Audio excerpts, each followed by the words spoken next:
Hello students, welcome back to the academy.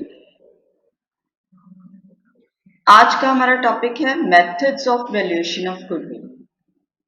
Goodwill की valuation कैसे की जाती है, उसका अकाउंटिंग ट्रीटमेंट कैसे होता है, ये आज की वीडियो में हम डिस्कस करेंगे।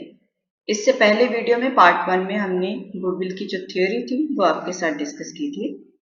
आज हम इसका प्रैक्टिकल क्वेश्चन जो है वो आपके साथ डिस्कस करने जा रहे हैं। जो इस चैनल पे न्यू है वो इस चैनल को सब्सक्राइब कर लें, बेल आइकन को प्रेस करें ताकि आने वाली वीडियोस की नोटिफिकेशंस आपको मिलती रहे।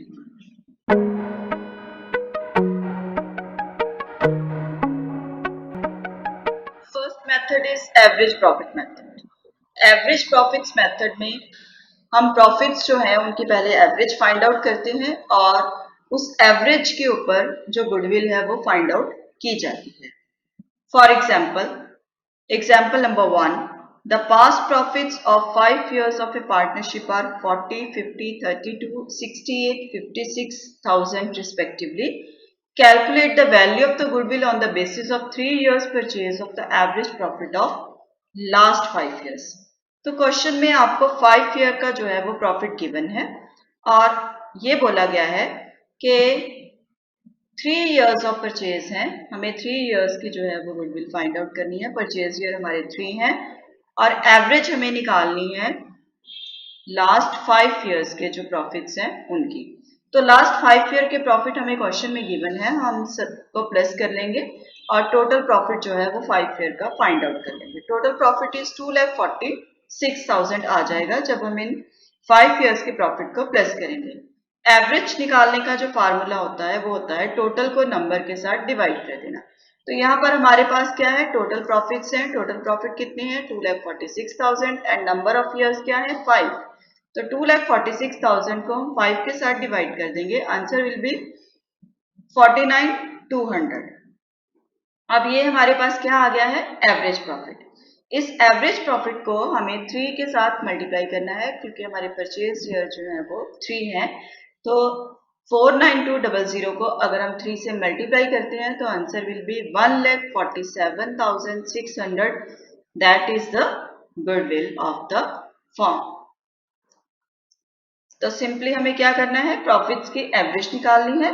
जो एवरेज आएगी उसको परचेज ईयर के साथ मल्टीप्लाई कर देना है and that is the value of the goodwill.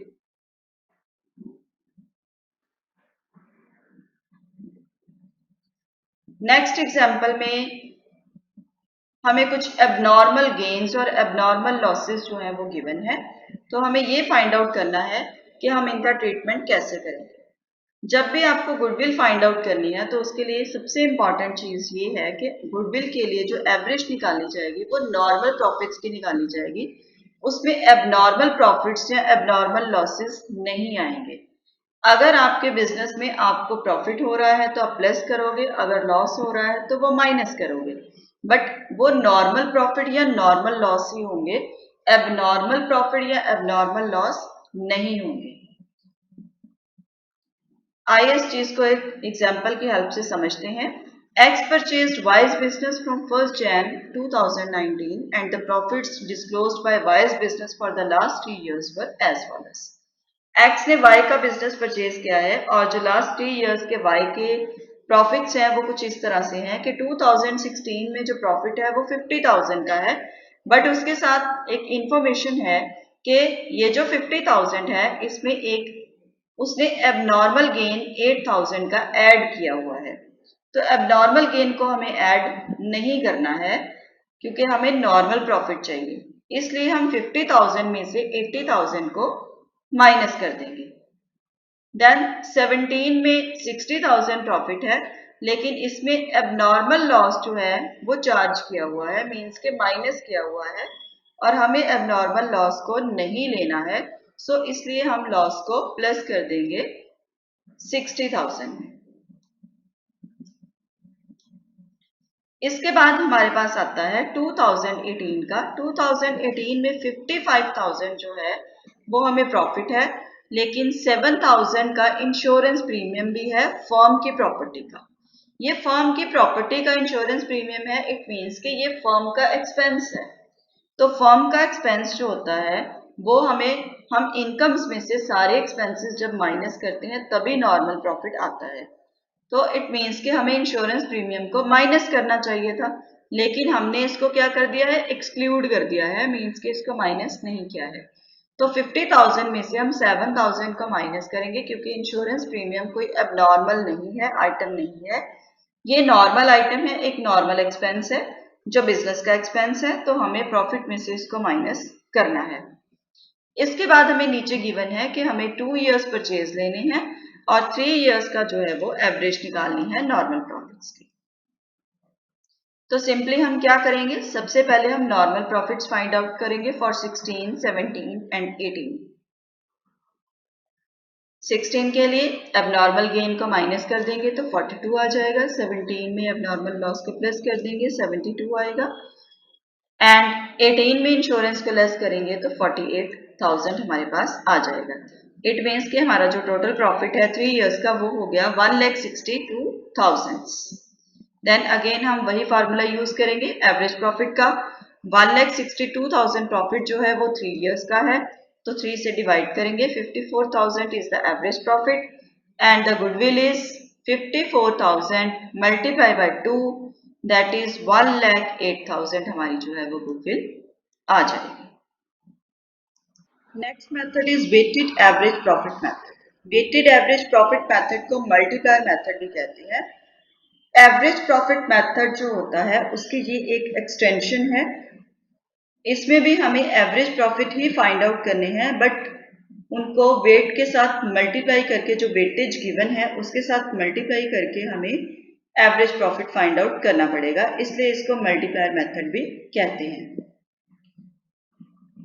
Example number 1, the profit of a firm for the last 5 year were as follows. इस क्वेश्चन में आपको 5 ईयर्स के प्रॉफिट्स गिवन है और उसके साथ वेट्स भी गिवन है कि उन ईयर्स के जो प्रॉफिट है उनको क्या वेटेज दी गई है। जैसे 15 को 1 दी गई है, 16 को 2, 17 को 3, 18 को 4 और 19 को 5। और आपको फाइंड आउट करना है कि 2 इयर्स परचेज के ऊपर आपके जो परचेज ईयर है वो 2 है और आपको वेटेड एवरेज प्रॉफिट जो है वो फाइंड आउट करने हैं 5 इयर्स के, और इसके हेल्प से हमें वैल्यूएशन करनी है गुडविल की।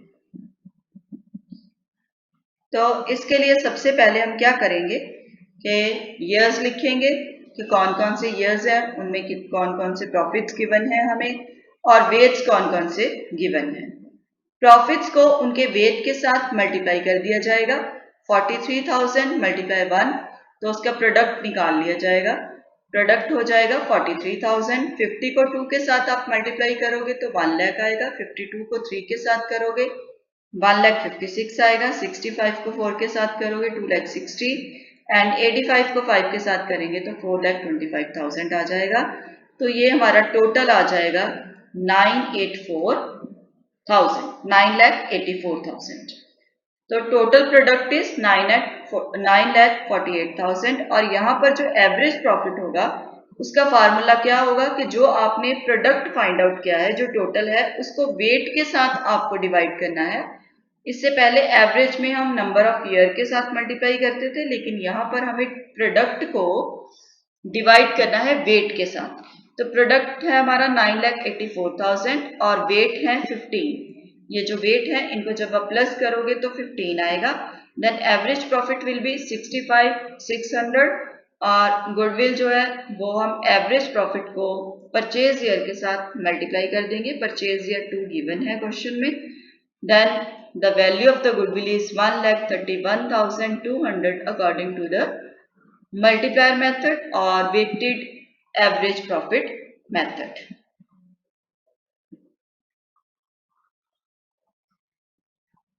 Then example number 2. Example number 2 में भी हमें ईयर्स गिवन है, प्रॉफिट्स गिवन है और उनके वेट्स गिवन है और उसके साथ ही हमें कुछ एबनॉर्मल लॉसेस या गेन्स के बारे में भी इंफॉर्मेशन गिवन है। तो हमें सबसे पहले नॉर्मल प्रॉफिट्स जो है वो फाइंड आउट करने होंगे। नॉर्मल प्रॉफिट फाइंड आउट करने के बाद हम उनको वेट के साथ मल्टीप्लाई करेंगे और जो हमारा प्रोडक्ट आएगा उसका जो टोटल होगा उसको डिवाइड करके वेट के टोटल के साथ हम एवरेज प्रॉफिट फाइंड आउट कर लेंगे। लेकिन सबसे पहले हम ये देखेंगे कि एबनॉर्मल जो आइटम्स इसमें गिवन है वो क्या क्या है। सबसे पहले उसने बोला है during the year 2016 there was an abnormal loss of rupees 10,000 due to fire. 16 में जो है वो एक एबनॉर्मल लॉस गिवन है हमें 10,000 का। तो एबनॉर्मल लॉस को हमें नहीं देखना होता है, तो इसलिए हम इसको प्लस कर देंगे 2016 के प्रॉफिट में, क्योंकि एबनॉर्मल लॉस हमें नहीं लेना है, हमें नॉर्मल प्रॉफिट्स या नॉर्मल लॉस को ही ट्रीट करना है। तो प्रॉफिट में से हम ये 10,000 माइनस नहीं कर सकते हैं, बट हम कर चुके हैं, इसलिए हम इसको प्लस कर देंगे। इसी तरह 2018 में हमने 10,000 का फर्नीचर सेल किया था, तो ये जो 10,000 का फर्नीचर हमने सेल किया है ये हमारा क्या है, एबनॉर्मल गेन। तो इसको भी हम जो है वो नहीं ले सकते हैं, एसेट के ऊपर प्रॉफिट हो रहा है तो कैपिटल प्रॉफिट है, एबनॉर्मल गेन है, तो इसको हम क्या कर देंगे, माइनस कर देंगे 2018 के प्रॉफिट में से। देन 2017 में जो क्लोजिंग स्टॉक था उसकी अंडर वैल्यूएशन हो गई 12,000। क्लोजिंग स्टॉक के बारे में एक चीज आपको याद रखनी है कि क्लोजिंग स्टॉक आपका जितना ज्यादा होगा उतना ही आपका प्रॉफिट जो है वो ज्यादा होगा, और क्लोजिंग स्टॉक जितना कम होगा उतना ही आपका प्रॉफिट जो है वो कम शो होगा। तो क्लोजिंग स्टॉक का प्रॉफिट के साथ डायरेक्ट रिलेशन होता है। क्लोजिंग स्टॉक कम तो प्रॉफिट भी कम, क्लोजिंग स्टॉक ज्यादा तो प्रॉफिट भी ज्यादा। अगर हमने क्लोजिंग स्टॉक की अंडर वैल्यूएशन कर दी है, मीन्स कि हमने उसको कम लिखा है, तो उसको हमें क्या करना पड़ेगा, प्रॉफिट में अगेन प्लस करना पड़ेगा, ताकि हमें नॉर्मल प्रॉफिट के बारे में पता चल सके। गुडविल जो है वो 3 इयर्स परचेज की हमें फाइंड आउट करनी है, और फाइंड आउट करनी है एज अ वेटेड मेथड के साथ। आइए देखें कि इसका ट्रीटमेंट हम कैसे करेंगे।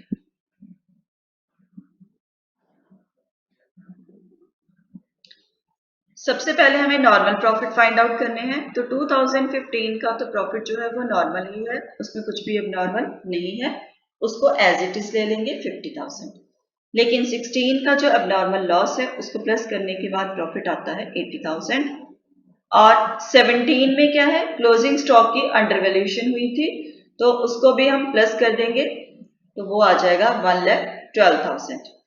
लेकिन 18 में एबनॉर्मल गेन हुआ था, इसलिए हमने एबनॉर्मल गेन को लेस कर दिया। लेकिन इसके अलावा जो ओपनिंग स्टॉक है वो कहां से आया, इसके लिए आपको याद रखना है कि जो 17 का क्लोजिंग स्टॉक है वो 18 का ओपनिंग स्टॉक भी होगा। तो अगर क्लोजिंग स्टॉक की अंडर वैल्यूएशन हुई है तो इट मीन्स कि नेक्स्ट ईयर वो जब ओपनिंग स्टॉक बनेगा तो उसकी भी अंडर वैल्यूएशन होगी। लेकिन क्लोजिंग स्टॉक का डायरेक्ट रिलेशन होता है प्रॉफिट के साथ, और ओपनिंग स्टॉक का इनवर्स रिलेशन होता है प्रॉफिट के साथ। क्लोजिंग स्टॉक अगर आपका कम है तो प्रॉफिट भी कम है, इसलिए हमने उसको ऐड कर दिया। लेकिन अगर ओपनिंग स्टॉक कम है तो प्रॉफिट ज्यादा है, इनवर्स रिलेशन है। अगर ओपनिंग स्टॉक कम है तो प्रॉफिट ज्यादा है, इसलिए हम उसको लेस कर देंगे 2018 में। तो हमारे पास जो है वो 88,000 का नॉर्मल प्रॉफिट आ जाएगा। ये क्वेश्चन में गिवन नहीं है कि हमें 18 में ओपनिंग स्टॉक की भी जो है वो उसको भी ट्रीट करना है, लेकिन ये हम करेंगे बिकॉज ऑफ के 17 का क्लोजिंग स्टॉक 18 का ओपनिंग स्टॉक बनेगा। तो अगर हमने क्लोजिंग स्टॉक को कम लिखा है तो इट मीन्स कि ओपनिंग स्टॉक भी कम होगा। देन नेक्स्ट हमें वही करना है, ईयर्स और प्रॉफिट्स हमने निकाल लिए हैं जो हमारे नॉर्मल प्रॉफिट्स हैं। वेट्स हमें क्वेश्चन में गिवन है 1 2 3 4, और हम मल्टीप्लाई करके प्रोडक्ट जो है वो फाइंड आउट कर लेंगे, इन दोनों को, प्रॉफिट को और वेट को आपस में। वेट का टोटल आता है 10,000 और प्रोडक्ट का टोटल आता है 8,98,000। तो प्रोडक्ट के टोटल को वेट के टोटल के साथ डिवाइड करेंगे तो हमारा आ जाएगा एवरेज प्रॉफिट, और इस एवरेज प्रॉफिट को हम 3 के साथ मल्टीप्लाई कर देंगे। 3 is the purchase year given in the question. Then the value of the goodwill is 2,69,400। Next method is super profit method. Super profit method में सबसे पहले हमें सुपर प्रॉफिट जो है वो फाइंड आउट करना होता है। सुपर प्रॉफिट जो है वो एक्सेस ऑफ एवरेज प्रॉफिट है on the normal profit. For example, the net profit earned by the firm during the last 3 years were 22,000, 25,000 and 25,000 respectively. आपको 3 इयर्स का जो प्रॉफिट है वो क्वेश्चन में गिवन है और ये भी गिवन है कि कैपिटल कितनी इन्वेस्ट की गई। बिजनेस में 60,000 की कैपिटल जो है वो इन्वेस्ट की गई है और fair return on the capital for the risk involved is 12%। Means के नॉर्मली आप 12% जो है वो एक्सपेक्ट करते हो कि 60,000 कैपिटल लगाने पे आपको 12% जो है वो रिटर्न मिलेगी, 12% आपको प्रॉफिट होगा। ये आपका नॉर्मल प्रॉफिट है। Calculate the value of the goodwill on the basis of the 3 years purchase of super profits. तो आपको सुपर प्रॉफिट्स जो है वो फाइंड आउट करने हैं और सुपर प्रॉफिट के ऊपर आपको 3 इयर्स परचेज के अकॉर्डिंगली जो अपनी गुडविल है वो फाइंड आउट करनी है। तो सबसे पहले मैंने आपको बताया था कि सुपर प्रॉफिट क्या होता है, एक्सेस ऑफ एवरेज प्रॉफिट और नॉर्मल प्रॉफिट्स। इसलिए हमें सबसे पहले एवरेज प्रॉफिट और नॉर्मल प्रॉफिट जो है वो फाइंड आउट करना होगा। एवरेज प्रॉफिट का फार्मूला आपको पता है कि पहले हम ये 3 इयर्स के जो प्रॉफिट्स गिवन है 22, 25 एंड 25 इनको प्लस करेंगे और नंबर ऑफ ईयर्स से डिवाइड करेंगे तो ये 24,000 हमारे पास इसकी एवरेज आ जाएगी 3 इयर्स की। देन नॉर्मल प्रॉफिट हम कैसे फाइंड आउट करेंगे? नॉर्मल प्रॉफिट क्या है? 60,000 के ऊपर 12%। तो जितनी हमने कैपिटल लगाई थी, कैपिटल 60,000 है और उसका जो 12% है that is 7200, that is the normal profit. अब हमारे पास एवरेज प्रॉफिट भी है, नॉर्मल प्रॉफिट भी है, तो हम एक्सेस निकाल लेंगे। मीन्स कि हमारे एवरेज प्रॉफिट नॉर्मल प्रॉफिट से कितने ज्यादा है। Average profit minus normal profit that is equal to super profit. तो दोनों का जो डिफरेंस है वो है 16,800, वो क्या है हमारा सुपर प्रॉफिट। और गुडविल कैसे फाइंड आउट करेंगे? सुपर प्रॉफिट को परचेज ईयर के साथ मल्टीप्लाई कर देंगे and that will be the 50,400। तो सुपर प्रॉफिट में हमें सबसे पहले सुपर प्रॉफिट फाइंड आउट करना है average profit minus normal profit से और फिर सुपर प्रॉफिट्स को परचेज ईयर्स के साथ मल्टीप्लाई करके हम गुडविल की वैल्यूएशन कर सकते हैं। Last method is capitalisation method. Capitalisation method में हम गुडविल की वैल्यूएशन एवरेज प्रॉफिट्स की हेल्प से भी करते हैं और सुपर प्रॉफिट को यूज करके भी करते हैं। तो दो तरह से कैपिटलाइजेशन मेथड में हम वैल्यूएशन कर सकते हैं with the help of average profits और super profits. A firm earns 60,000 at its annual profits, the rate of normal profit being 10% and the asset of the firm amount to 7,20,000 and the liabilities to 2,40,000. Find out the value of the goodwill by the capitalization of average profits. तो यहाँ पर हमें average profit की help से जो है वो valuation करनी है बट कैपिटलाइजेशन मेथड के अंडर। तो कैपिटलाइजेशन मेथड जो है इसमें हम दो तरह से पहले अपनी कैपिटल फाइंड आउट करेंगे। सबसे पहले हम जो फर्म की कैपिटल फाइंड आउट करेंगे वो इस फार्मूले से करेंगे, average profit multiply 100 divide by normal rate of return. तो total capitalised value of the firm जो फर्स्ट स्टेप है हमारा वो हम निकालेंगे एवरेज प्रॉफिट को रेट ऑफ रिटर्न से डिवाइड करके। इस क्वेश्चन में एवरेज प्रॉफिट नहीं निकल सकता है क्योंकि हमें एक ही जो ईयर है 1 ईयर का प्रॉफिट जो है वो गिवन है दैट इज 60,000। अगर हमें ज्यादा गिवन होते तो हम उनके एवरेज निकालते, उनको प्लस करके और नंबर ऑफ ईयर से डिवाइड करके। तो यहाँ पर इस क्वेश्चन के अकॉर्डिंगली 60,000 ही हमारा एवरेज प्रॉफिट है और रेट ऑफ रिटर्न जो है दैट इज 10%। तो एवरेज प्रॉफिट को रेट ऑफ रिटर्न के साथ हम डिवाइड कर देंगे, मीन्स के 60,000 को 10 के साथ डिवाइड कर देंगे मल्टीप्लाई बाय 100, तो 6 लाख आ जाएगी हमारी capitalised value of the firm. लेकिन फर्म की जो कैपिटल है वो एक और वे से निकाली जाती है, उसका फार्मूला होता है एसेट्स माइनस लायबिलिटीज, जिसको हम net asset of the firm भी कहते हैं। और ये नेट एसेट जो है वो हम कैसे निकालेंगे? जो हमें एसेट्स गिवन है 7,20,000, this is also the capitalised value of the firm, but ये कैपिटल के अकॉर्डिंगली नहीं है, प्रॉफिट्स के अकॉर्डिंगली नहीं है, ये एसेट्स और लायबिलिटीज के अकॉर्डिंगली हम निकाल रहे हैं। तो second step is to find out the net asset of the firm, that is 7,20,000 में से 2,40,000 हम माइनस कर देंगे तो हमारी क्या आ जाएगी net asset of the firm. अब हमारे पास दोनों चीजें आ गई हैं, दो तरह से जो फर्म की वैल्यू आ गई है, पहली है 6 लाख और दूसरी है 4,80,000।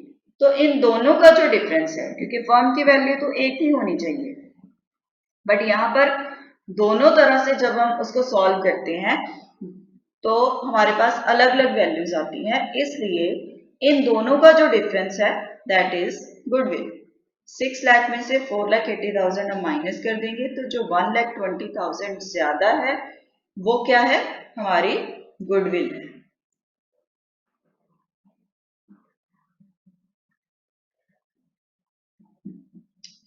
Then capitalisation of super profits.